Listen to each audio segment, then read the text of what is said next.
Well, good morning or good afternoon.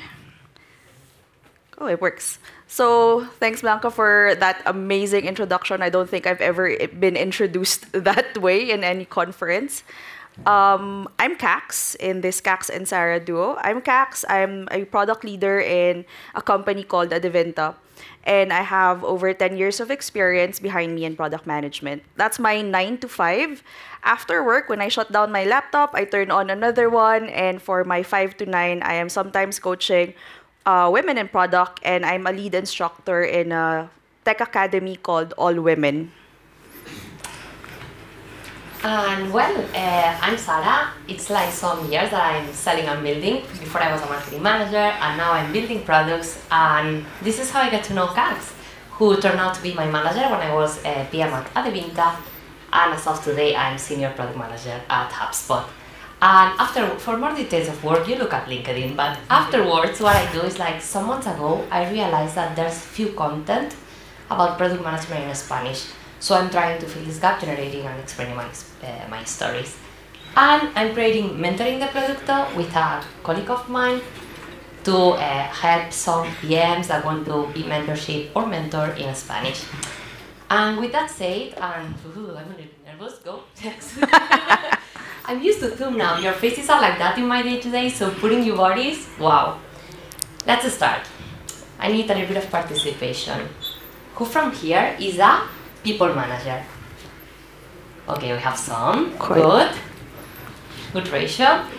And who here has a good relationship with their manager? If you're sitting near, oh, you, a lot of managers. I bet you're sitting right next to your managers right now. Okay. We do have one more question, and this is for the people managers. Who here wants to go back to being an individual contributor? And if you're sitting next to your team, well, brave one. If you're sitting next to, oh, brave two. I hope you're not sitting next to your team. Brave three, brave four, brave people. Cool. Okay, then thank you for participating. So we'll set a little bit of context for our story. So it was in 2021 when Sara and I entered a new paradigm. We both were starting very new roles. I was an individual contributor. I have been an individual contributor for most of my career. And then from one day to another, I had to step in as a people manager because there was a need in our organization. Sara was at that time also shifting from being an associate PM who was always working with a lead product manager with her product. Then she was alone all of a sudden. So we were entering new roles with very, very different expectations from where we were before. And the thing was that we didn't know how to navigate those expectations, much less our expectations between each other. And this resulted in a lot of misalignment between the two of us. The thing was, we didn't also have the proper tools or the proper skills to resolve our problems. So our problems and our challenges were taking so long to be solved, and along with them came frustration. Frustration became our constant companion. So I'm sure that if you are a manager, like you find a lot of books about how to be a good leader and not to be a boss, or how to like make the most of your team. But it's pretty hard to find documentation about how to manage up.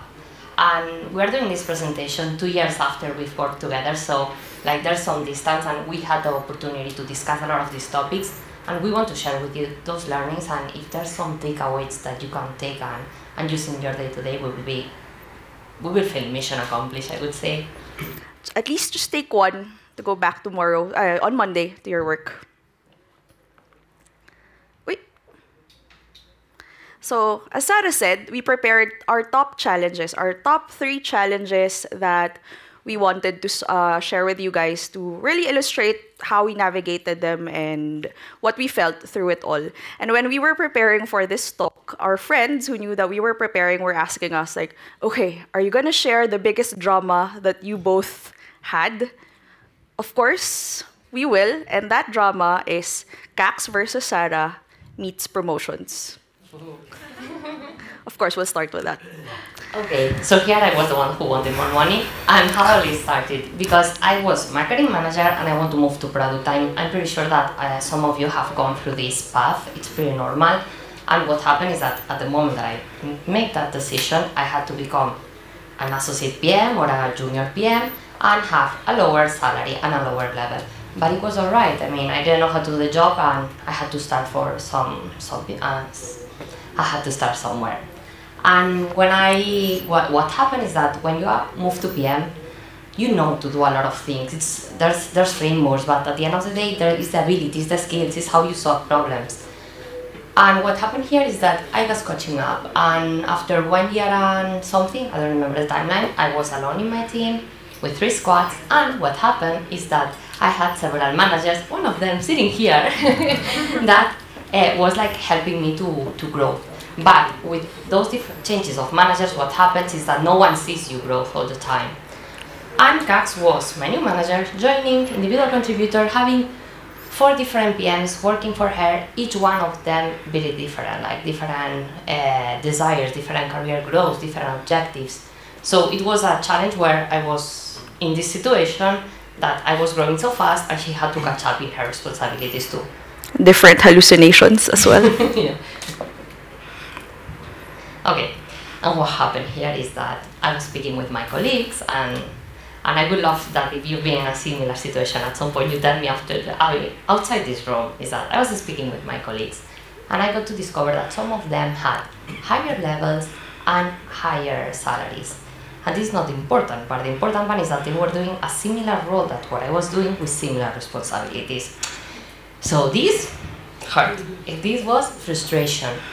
But to be completely honest, like those new joiners joined in a moment that the tech market was really hot. So they joined in the company with really good conditions. So new joiners, good conditions. The ones that were there had to go through different promotion cycles in order to arrive to the same salary and level that the new joiners. These are super typical situations that I'm pretty sure that some of you have lived. So yeah, with this frustration in mind, this is how I was feeling. So this is my side of the story. So I was new as Sara's manager, and I was missing a lot of context. I didn't know the rules for promotion. I didn't know the definition of what was the next level for Sara. I didn't know how to create a development plan even. I just knew that I was feeling the pressure to do something to make sure that Sara stays. Because you can smell when somebody is a flight risk, and I can smell that Sara was a flight risk. And that was a dangerous moment for myself and maybe for our team, because Sara was the product lead of a highly strategic, big product in our organization. So if she leaves, then we're kind of, insert bad word here. At the same time, the promotion cycle was half a year away. In tech, 6 months is a very, very long time. A lot of things can happen, or a lot of companies can be hiring. And I wasn't really sure how to make sure that I can keep Sara motivated, I can keep Sara engaged, and she stays and feel calm. Okay, and now what we did. So there was a kind of a transition moment in my career where I kind of acknowledged that you are the one that needs to own your career. At the end of the day, you are the one that knows the kind of PM you want to do, the kind of products you want to work, the values you want to put on the table. And this is something that any manager, coach, leader would drive you and help you, but at the end of the day, it's on you to know what is next in your career. And here, this put in perspective and doing this shift of mindset that my manager will not solve my problem was kind of, okay, what can I do from my perspective? So I started to put like a document, like putting, okay, what are the facts, what are the impact, and try to let emotions aside. Because whenever you're in a situation like that, frustration and anger are the drivers, so doing the step back and putting it all as subjective as possible would be a tool for helping her to get my promotion. So while Sara was building a case, which was very, very helpful for me, it allowed me to actually create the development plan, or create a development plan with her, but not before doing my own research. it was my responsibility to be able to understand what were actually the criteria for promotion. What did it mean to get to the next level? Understand where Sara was and fill in the gaps, or help her understand how to fill in the gaps. So it was an easier case for both of us to, well, file for that promotion. It was also important to set clear expectations in this case. Yes, she wanted the promotion. Yes, it was clear, the case was solid. However, there are constraints that existed that maybe none of us were able to actually go beyond. And this was important point because I needed to find other solutions. I needed to find other solutions that actually would help me motivate Sara to stay longer. And maybe it was working with HR, finding, are there exceptions that we can do? Most of the time, the answer is no. So that meant also redefining what recognition means for us. Recognition doesn't always have to mean a promotion or a salary increase, but it meant that I needed to find a way to make Sara feel important and valued in the organization. So we managed up, we managed down, we managed sideways. We tried to do as much as we could. What were the results? As proper PMs, there are results and learnings, of course. So the result, Sara got the promotion after much work with the case, after much nagging with HR. There was a solution. We got an exception for her promotion. But it was also a realization that recognition, as we said, can come in many forms. And in between, while waiting for that promotion to happen, recognition came in the form of finding training for Sara to make sure that she was leveling up as fast as she could, putting her in front of more people, making her visible to different decision makers, making sure that they also recognize Sara as the product lead of her team. And also public acknowledgement, giving public kudos and telling people how proud we are of Sara, how proud I am of Sara, was actually also a big factor in giving that recognition. It helped for sure at the time. And well, from my side, what I learned, I think that you need to ask for, especially if you feel you are worth it and you have some data to back it up. I think this is key. And then that I've learned how important is the first salary when you enter in a company. And this is something that is not said enough. It will like, the first salary is like the starting point and everything will be conditional looking at that. So now I negotiate pretty hard. Cool. Okay. First problem done. Kax versus Sara. We solved it. Now to the next problem.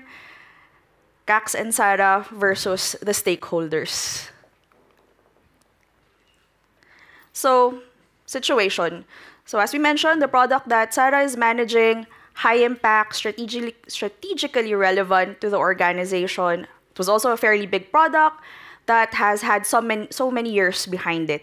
So at some point when we were working together, it was already facing a lot of technical issues that the team has been delaying for quite some time, haven't really addressed it, which meant that the risk of doing more on it has compounded.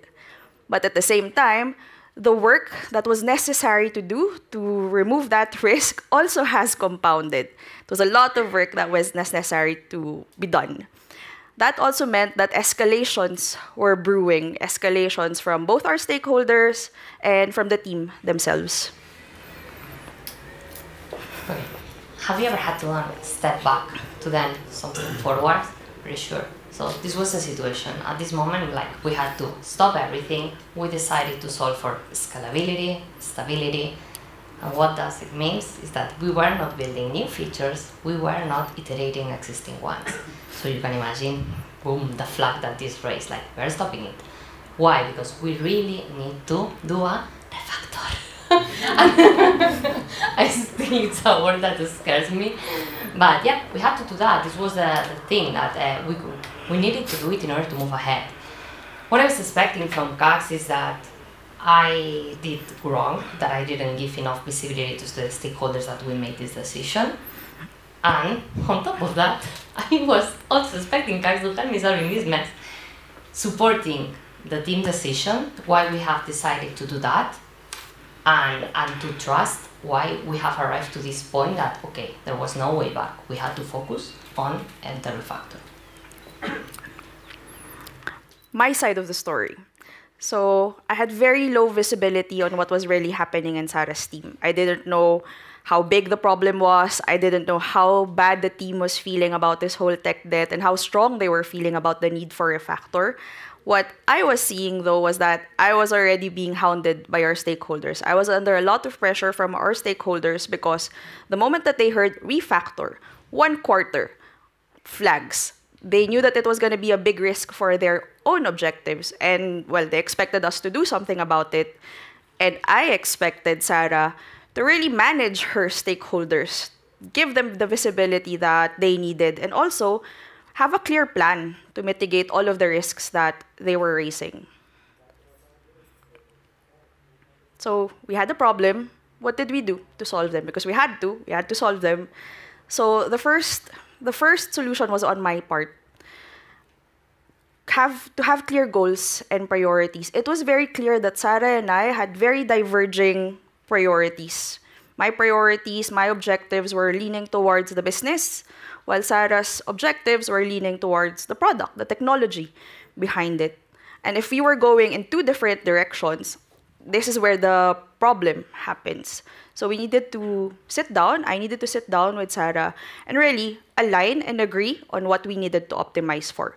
Maybe we didn't agree 100% with each other, but we needed to commit on what that objective is. What is that #1 priority for the both of us is.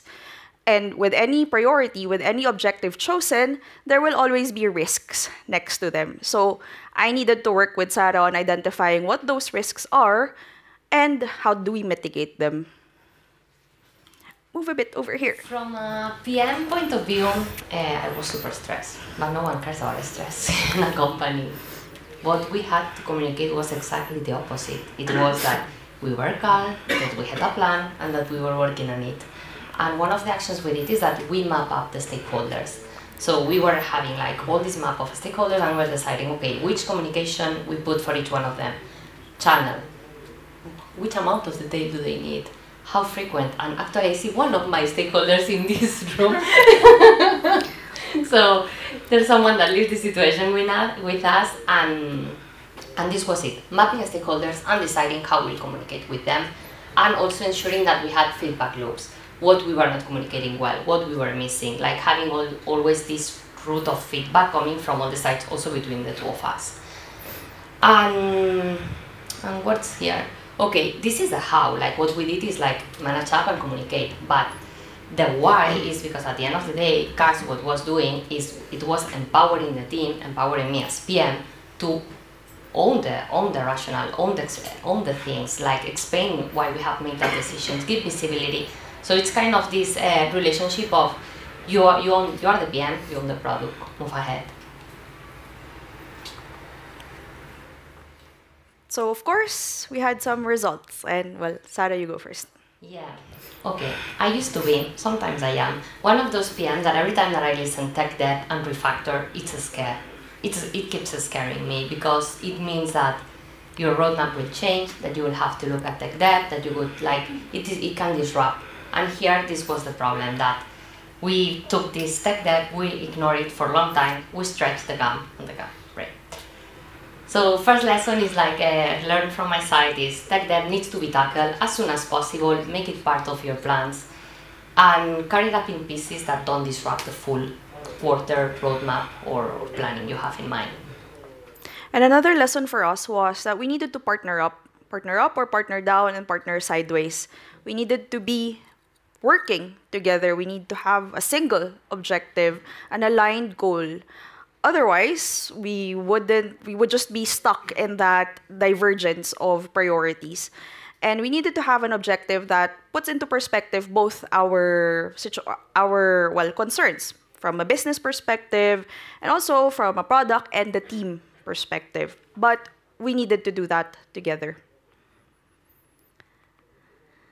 All right, one more. So we've already tackled Kax versus Sara, Kax and Sara versus the stakeholders. Now we're on to the last challenge, which is Kax and Sara versus, can anybody take a guess? Yes. Kax and Sara versus the engineers. So what was the situation?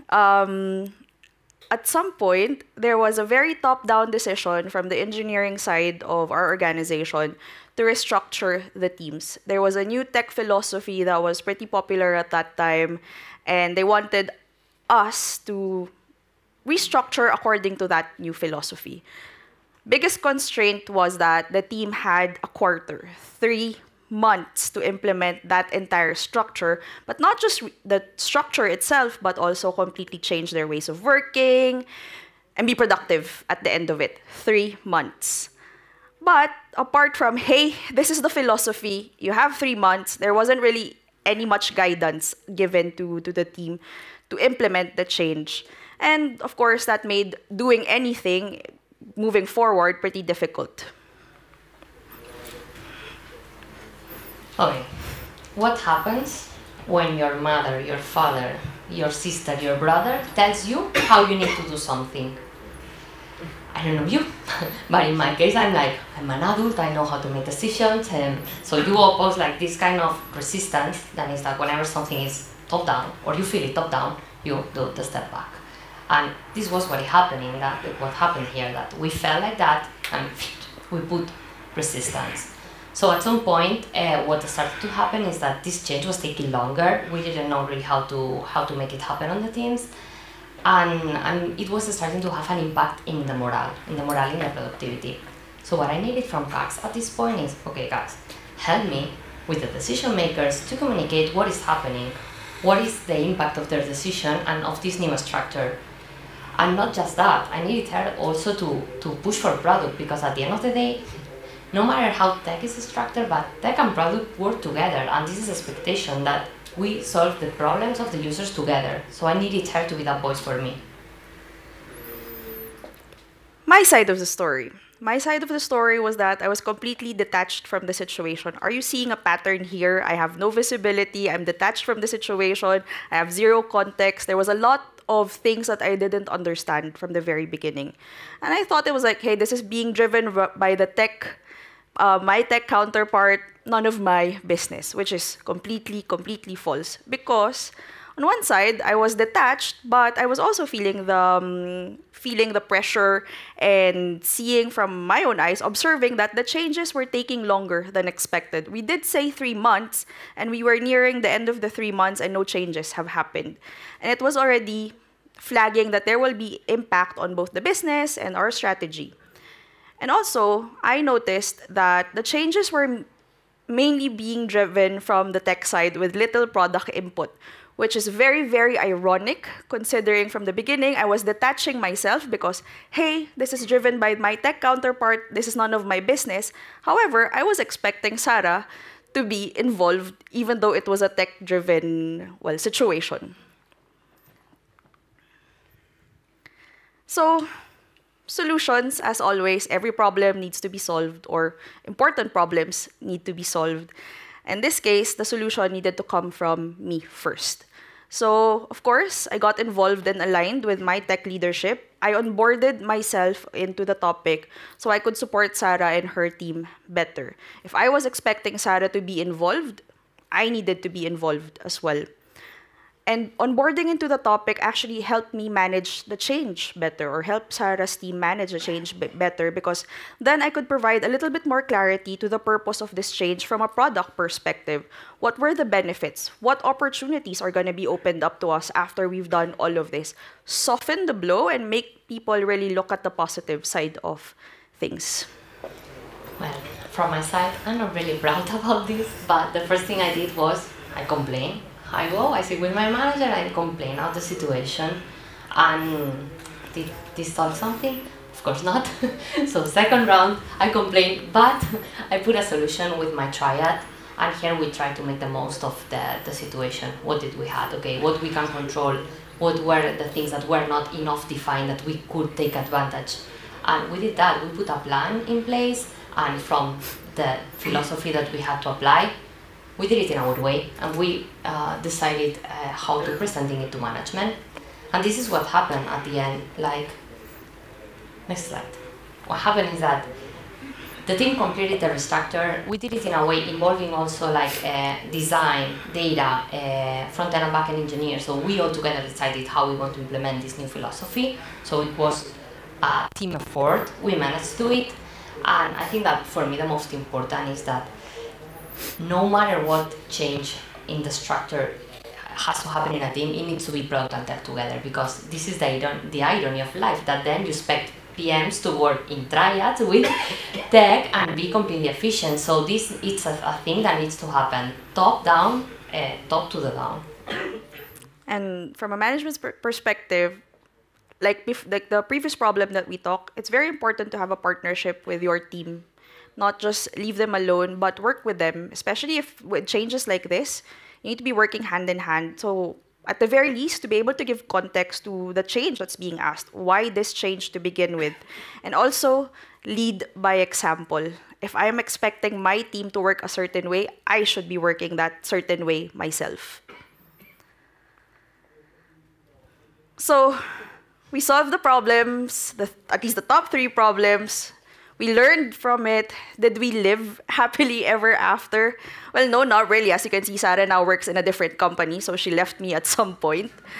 But but we faced more problems after that. Sara didn't leave me immediately after those 3 problems, which is a good thing. But we faced more problems, but with less frustration, with less fight between us, because we've learned, we've built up our tools and our skills, and we've actually also built up some principles for ourselves.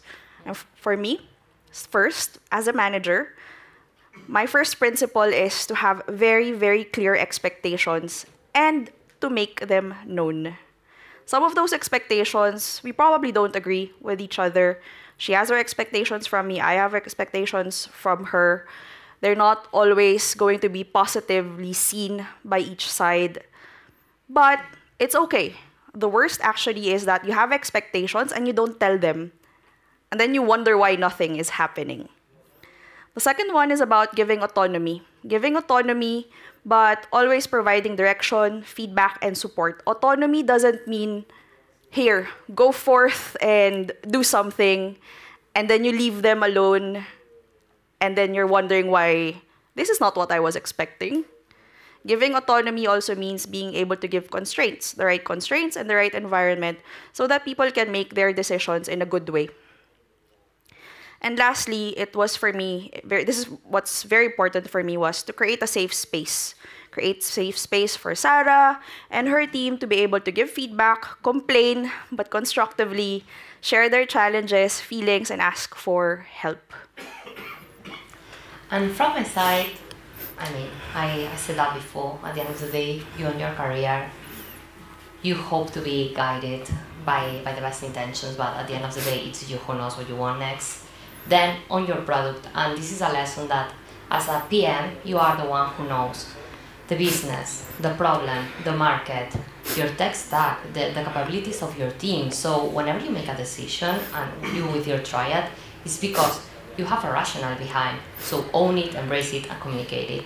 And last but not least, I've heard a lot of times, my manager is kind of my enemy. Listen, for me, like if your manager is your enemy, at the end of the day, you have to partner up. You have the same goals. Like your success is their success, your product success is their, a lot of time bonus success also. So it has to be together.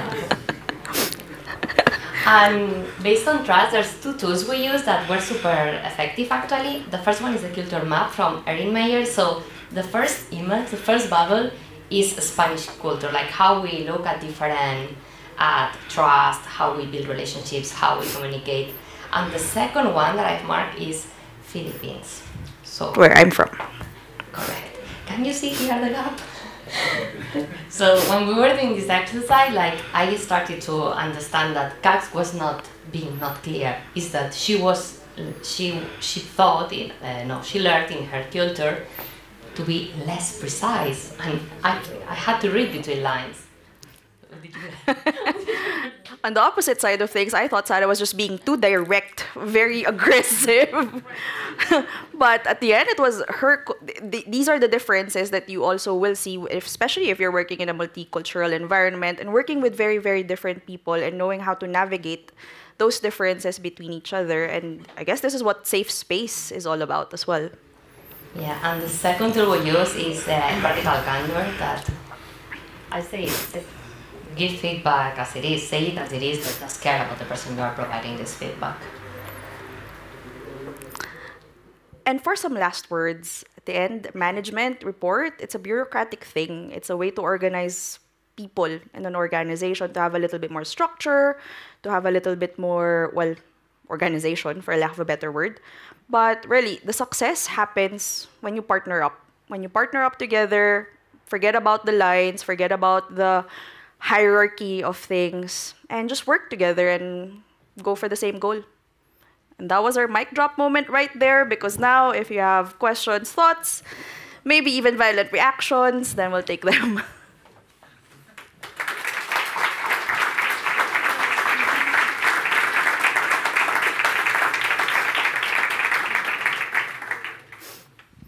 Si hay alguna pregunta, os paso. Oof.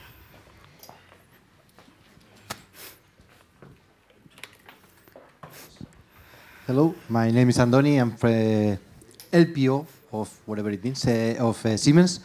And it resonates very well because in 2021 I also became lead product owner and I'm managing 4 product managers or product owners.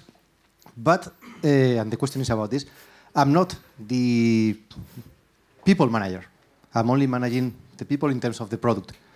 Do you see any benefit of being the people manager as well? Like, I don't have to take care of the salaries, signing, going on vacation, and so on. Is there any benefit, or is it better the other way? What do you think? Oof. Why are you asking so tough question, the first one? Okay, so I don't know if there is a benefit to it or not. I mean, it happens. You have people who are more like domain experts, I guess, and principal product managers who are taking care of more of the portfolio, and then you have the people manager. Truth is, when you're a product leader, you have to function in 3 different things, which is hard. You have to take care of the people, you have to define the strategy and be the product leader, and at the same time, you have to manage all of the bureaucratic things that come up with management. And I put them differently because being a coach and helping people grow in their careers and their skills is very different sometimes from being a people manager when you have to take care of all of the spreadsheets and the budgets and the salaries. In some cases, I would say there's a benefit to it because then you can actually focus. You can focus on what's your priority, which is probably the strategy, etc., without being too bogged down by the spreadsheets and the budget, etc. It does have its cons as well because I lived that scenario with my own manager, my ex-manager was sitting right in front of me when we were splitting the role of, she was the people manager, I was more of the portfolio owner. Then it's hard to influence people sometimes. But this is when you also need to partner up with the other half, the people manager, and understand, okay, what do you need to do? How can you get things done together? I don't have a framework for that because that's more of a relationship and aligning expectations again with the people that you need to work with. So I don't think there's a real benefit. It's more of like there's some pros and cons to each situation. Thank you. Any other questions?